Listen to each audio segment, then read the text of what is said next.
สีโคตะบองมีเจ้าปกครองสืบทอดกันมาขาดยุคสมัยกวางไกลหนึ่งในอาณา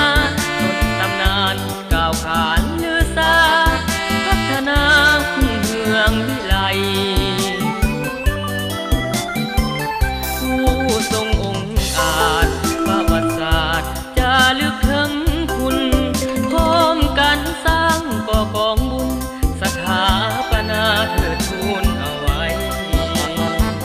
พระธาตุยังคง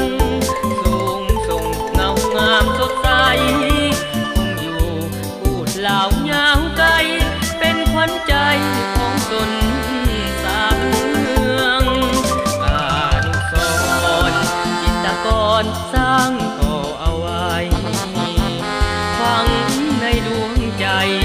รวมชนคนลาวสืบเนื่องจนถึงวันนี้ดินพญาสีโคตรเมืองความดีได้ลือกระเดื่องประสาทเมืองเทิดทูนตลอดกาลเสียงเพลงทบทวนขมวดสีโคตะบอง